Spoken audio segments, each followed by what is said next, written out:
Port was born in Southend-on-Sea in February 1975, left Southend at the age of about 1, and his parents moved to Dagenham in Essex.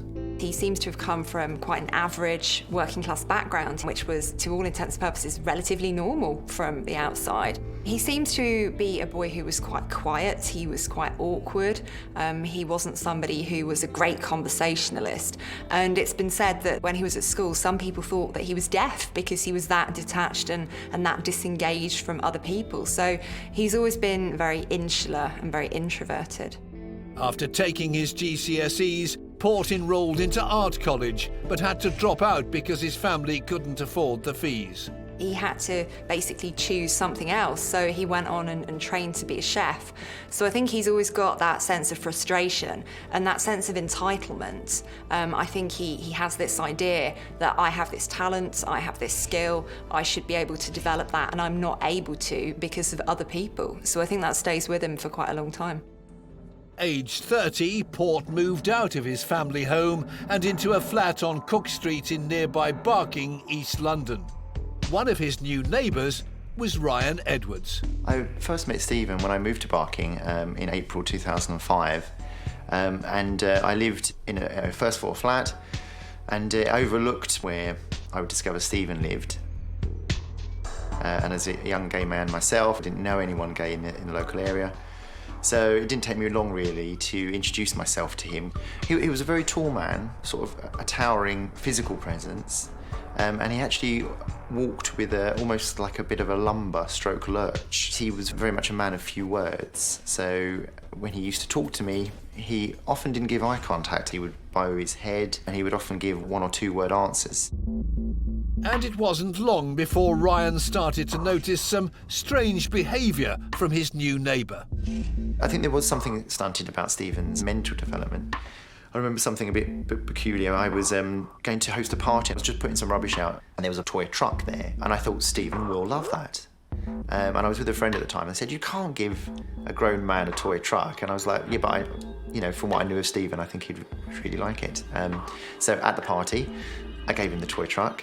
And lo and behold, he was absolutely overjoyed with it. He then sat cross-legged on the floor and started pushing the toy truck up and down. He was obviously in his complete own world while the party was going on around him. He retains quite a childlike quality to him, even as an adult. So he collects children's toys and he plays with those toys almost like he's a child. So the idea of the judgment of other people and what others would think of his behaviour really doesn't impact upon him in the same way that it does the rest of us. On the 28th of August 2014, just 5 days after he moved into Port's flat on Cook Street, Gabriel Cavari was found dead. A woman walking her dog in the graveyard of St Margaret's Church found his lifeless body propped up against a wall. It was an awful realisation. He seemed like such a nice, pure person, and coming to this country and what a way to be welcomed by this country to end in such awful circumstances. It appeared that he, Gabriel Cavari, had died of a drugs overdose. But the shocking reality was that Stephen Port had drugged and killed him just as he did with Anthony Walgate 2 months previously. Port had now killed 2 men. His urges were only intensifying, and in less than a month, another man would be dead. The police had arrested and charged him on perverting the course of justice after he failed to correctly report the death of his first victim, Anthony Walgate. But they had no idea that Port was actually a killer. I think the key thing about Stephen Port getting away with murder is there's not that connection between actions and consequences. He can take somebody's life and nothing happens, and he continues to get what he wants. He continues to be able to assault his victims and to dispose of their bodies in the most obvious way. And I think he does feel incredibly untouchable at this point in time. While still out on bail, Port killed for a 3rd time. On the 18th of September, he contacted 21-year-old chef Daniel Whitworth through an online gay dating site, and the two decided to meet. 2 days later, Daniel was found dead. His body was discovered in the graveyard at St Margaret's Church, in the same spot as Port's second victim, Gabriel Cavari, extraordinarily by the exact same dog walker. I've come through and I've seen somebody else, a different boy, sitting in exactly the same position, leaning up against the exact same wall, and I'm thinking to myself, please God, no, please not another one. On the news of his death, Daniel's stepmother, Mandy Pearson, was completely heartbroken. Well, this is my memory box for Daniel.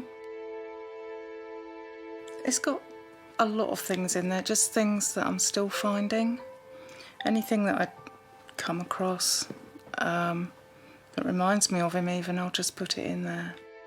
Adam, Daniel's father, really did adore his boy. You know, he was going places. And Daniel's dad was very proud of that. Extremely proud of that. But on the 20th of September 2014, the family's lives changed forever. I opened the door to the police, who immediately removed their hats. And that was when time stood still for me, really.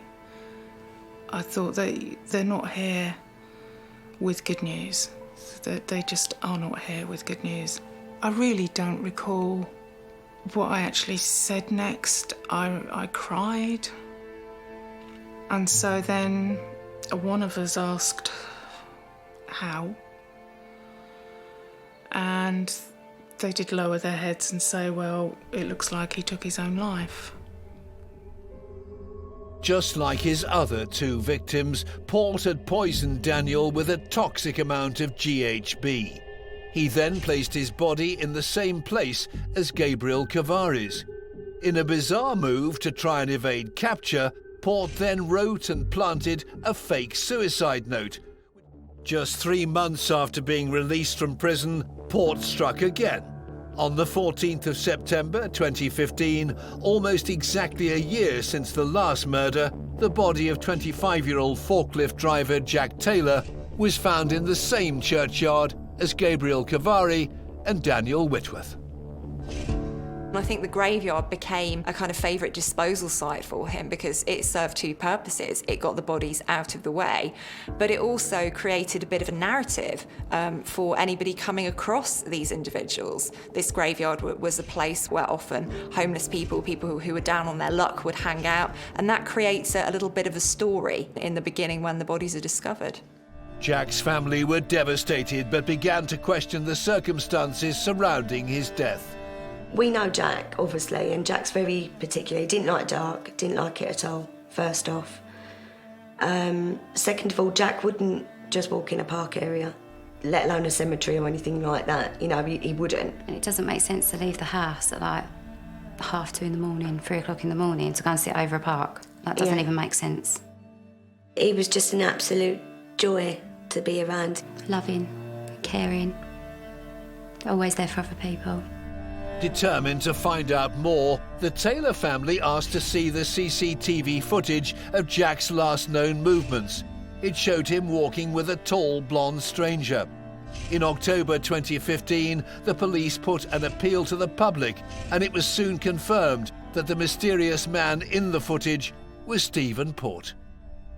In the end, it was the determination of Jack Taylor's family to pursue the police that eventually led them to take Port seriously.